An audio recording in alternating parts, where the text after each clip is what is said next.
बिस्मिल्लाहिर्रहमानिर्रहीम। अस्सलाम वालेकुम, आदाब नाज़रीन। आप देख रहे हैं ग्रोइंग कश्मीर और मैं हूं आपका मेज़बान आरिफ कसाना। जी नाज़रीन, आज हम मौजूद हैं डिस्ट्रिक्ट गांदरबल के कंगन ब्लॉक में और आपको बताएं कि हाल ही में नाबार्ड ने काफ़ी सारे प्रोजेक्ट जो हैं अप्रूव किए हैं, लेकिन उसमें कंगन सब डिवीज़न को बिल्कुल नज़रअंदाज किया गया है, जिसके मद्देनज़र लोगों के अंदर काफ़ी गुस्सा है। जी नाज़रीन, आपको बताएं कि लार की चेयरपर्सन होने के नाते एक छोटी से ब्लॉक में 5 प्रोजेक्ट दिए गए, जबकि सब डिवीज़न कंगन जो कि एक बहुत बड़ा इलाका है उसमें सिर्फ एक प्रोजेक्ट दिया गया है। और उसी बीच लोगों ने आज ब्लॉक कंगन में प्रोटेस्ट दायर किया और उन्होंने कहा कि ये ब्लॉक सब डिवीज़न कंगन के साथ काफ़ी बड़ी नाइंसाफ़ी है, जिसमें खाली कंगन ही ब्लॉक नहीं बल्कि गुंड ब्लॉक भी आता है और ये उन लोगों के साथ काफ़ी बड़ी नाइंसाफ़ी है। और उसी बीच बात की हमने बीडीसी कंगन मोहम्मद यूसुफ अस्वाल साहब से और बाकी यहाँ के जितने भी नुमाइंदे उनसे भी बात की और उनके अंदर काफ़ी गम व गुस्सा है। और उन्होंने कहा अगरचे 2 दिन के अंदर इस पर नज़रसानी नहीं की गई तो हम सड़कों पर आने पर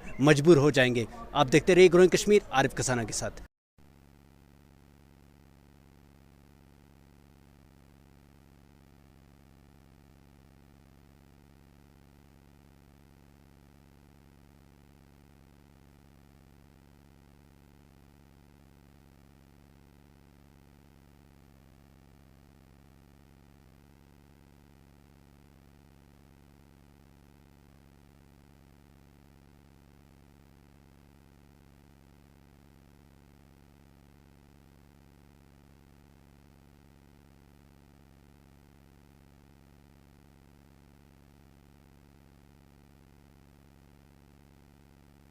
है कि मैं बीडीसी हूँ ब्लॉक कंगन का।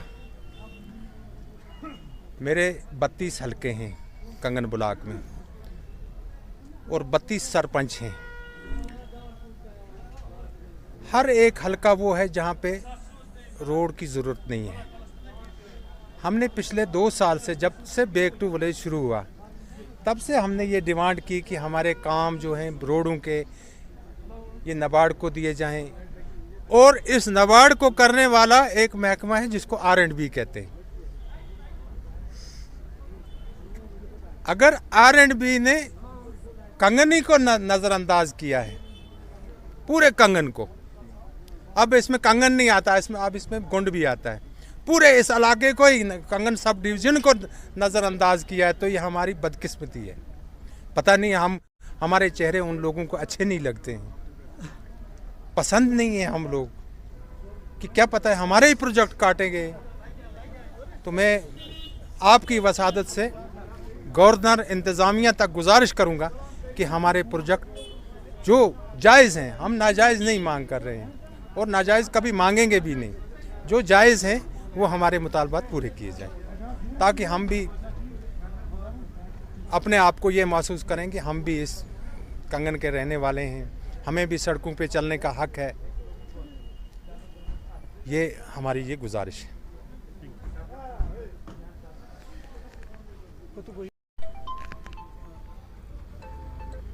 आज जो आपने यहाँ प्रोटेस्ट किया, किस हवाले से किया और क्या वजूहत हुई इस प्रोटेस्ट करने की? देखिए, आज हमने यहाँ पे जो प्रोटेस्ट किया, इसका मेन मकसद ये है कि अभी 1-2 दिन से ये जो सेक्रेटरीट से एक लिस्ट निकली है नाबार्ड की, जिसमें सड़कों का प्रोजेक्ट अप्रूव हुआ है, तो हमें बड़ा एतमाद था, बड़ा यकीन था कि हमें अपर एरियाज़ के लिए गवर्नमेंट हमारे लिए कुछ सोच रही है। लेकिन इस वक्त जो लिस्ट हमारे सामने आई है उसमें अपर एरियाज़ को बिल्कुल ही इग्नोर किया है। आप देख लीजिए, पहाड़ी एरिया सोनमर्ग से लेकर दुर्सम तक आप देख लीजिए कितने इलाके ऐसे हैं जो सड़कों से महरूम हैं। और 2-2, 3-3 किलोमीटर जो है लोग बीमारों को लेकर डांची पे आज इस दौर में भी तो अस्पताल की तरफ ले जाते हैं, तो ये कितनी बड़ी नाइंसाफ़ी है। तो इसके लिए डीडीसी और चेयरपर्सन का आपस में जो इख्तलाफ है उसको ख़त्म करके मेरे ख्याल में आवाम को इंसाफ मिलना चाहिए। लेकिन आज एक छोटा सा ब्लॉक है, मैं उसमें देख रहा था 4-5 प्रोजेक्ट जो हैं वो अप्रूव हुए हैं। वो एक ज़ाती अपना ये सियासी असर रसूख इस्तेमाल करके किया है। हम चाहते हैं कि उसमें 1-2 दिन में गौर किया जाए, अदरवाइज़ पूरा सब डिवीज़न कंगन जो है हम सड़कों पर उतरेंगे और अपने इंसाफ के लिए आवाज़ बुलंद करेंगे, क्योंकि हमने बड़ी मार खाई है, हमारे साथ बड़ी ज़्यादतियाँ हुई हैं। तो अगर इस वक्त गवर्नमेंट हमारा साथ नहीं देगी तो मेरे ख्याल में हम सड़कों पर निकलने के लिए मजबूर हो जाएंगे। और यहाँ पे डायरेक्टली कहूँगा कि अगर हम डीडीसी से बात करें, वो कहते हैं कि जो हमारी डिस्ट्रिक्ट चेयरपर्सन है उन्होंने हमें एतमाद भी नहीं लिया, बगैर एतमाद उन्होंने ये जो प्रोजेक्ट अप्रूव करवाए हैं। तो अगर उनकी आपसी ये रस्साकशी है तो आवाम इसमें क्यों घसीटी जा रही है। पूरे डिस्ट्रिक्ट गांधरबल के साथ नाइंसाफ़ी हुई है। आप देख लीजिए, पूरे डिस्ट्रिक्ट गांधरबल में कंगन सब डिवीज़न सबसे बड़ा डिवीज़न है और उसमें एक ही काम अप्रूव है और एक छोटे से ब्लॉक में 5 काम अप्रूव हुए हैं। तो इससे लगता है कहीं ना कहीं लोगों के साथ नाइंसाफ़ी हुई है। हम इसको कतई बर्दाश्त नहीं करेंगे और बिल्कुल 2 दिन के अंदर अंदर इस पर नज़रसानी की जाए। और प्रिंसिपल सेक्रेटरी जो फाइनेंस के सेक्रेटरीट के, मेरी डायरेक्टली उनसे ये गुजारिश है कि वो अपने डिपार्टमेंट के लोगों को डायरेक्ट फील्ड में भेजें और जहाँ पे सड़क की ज़रूरत है वहाँ सड़क के प्रोजेक्टों को अप्रूव किया जाए, न कि सेक्रेटरीट में बैठ के किसी सियासी लीडर के कहने पर। ये भी सुनने में आया है कि जो रेस्ट ऑफ डीडीसीज है उन्होंने बोला कि वो हमारी चेयरपर्सन नहीं है। तो इसके हवाले से आपका क्या? अगर वो उनकी चेयरपर्सन नहीं है तो फिर वो क्यों काम कर रही हैं? फिर उसके ब्लॉक में देखो, वो अगर चेयरपर्सन है तो वो डिस्ट्रिक्ट गांधरबल की हैं, फिर उनके अपने ज़ाती ब्लॉक जो उनका अपना जिसमें वो रह रही हैं उसमें क्यों 5 प्रोजेक्ट अप्रूव हुए हैं? बाकी सारी डिस्ट्रिक्ट के साथ क्यों नाइंसाफ़ी हुई है? अगर उनको अदम एतमाद किया है तो अदम एतमाद की तारीख पे अमल क्यों नहीं हुआ? तो इससे पता चलता है कि एडमिनिस्ट्रेशन और चेयरपर्सन के दरमियान कुछ सांठगांठ भी है, जिसकी वजह से आवाम इस वक्त सफ़र उठा रही है। तमाम साहब, कुछ जो चेयरपर्सन है उनका ये कहना है कि कुछ डीडीसी मेंबर ऐसे हैं जो घरों में बैठे हैं, जो लोगों के लिए काम नहीं कर रहे हैं। लेकिन मैंने लोगों के लिए काम किया है। मैं जम्मू तक गई, मैंने फाइनेंस के जितने भी सेक्रेटरी हैं उनसे मुलाकात की और अपने इलाके के लिए बहुत सारे काम किए हैं। तो कहीं आप इसमें डीडीसी मेंबर जो हमारे कंगन इलाके के, उनकी चूक तो नहीं समझते? देखिए, डीडीसी का जहाँ तक उनकी चूक है तो उनका सबक जो आवाम सिखाएगी उनको, लेकिन बहसीत डीडीसी चेयरपर्सन जो हैं वो अगर एक ब्लॉक से बिलोंग करती है लेकिन पूरा डिस्ट्रिक्ट को उन्होंने देखना है ना। उन्होंने ऐसा थोड़ा करना है कि अगर उस डीडीसी के साथ उनके इख्तलाफ है तो सारे वो डिस्ट्रिक्ट गांधरबल को, पूरे डिस्ट्रिक्ट को इग्नोर करेंगी। ये तो उनका ये बड़कपन नहीं है, ये उनकी कमिलमी है, ये उनकी एक मेरे ख्याल में कम सोच है। अच्छी सोच रखने वाला इंसान इस तरह की बात नहीं करता। अगर डीडीसी के साथ उनका है इख्तलाफ तो वो ऐसा नहीं है कि वो फिर पूरी आवाम का गला काटेंगे। एक अगर डीडीसी के साथ इख्तलाफ आवाम के साथ तो नहीं हो सकता ना।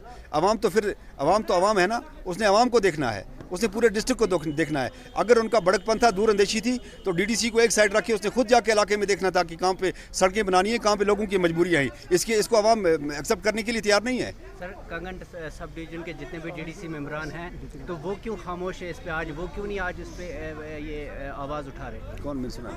डिस्ट्रिक्ट सब डिवीजन कंगन के जो डीडीसी मेंबर हैं तो वो क्यों नहीं आज इस पे आवाज़ उठा रहे? डिस्ट्रिक्ट सब डिवीज़न कंगन के जो मेम्बरान हैं, ये जो सब डिवीज़न कंगन के डीडीसी मेम्बरान हैं, आप उनकी बात कर रहे हैं।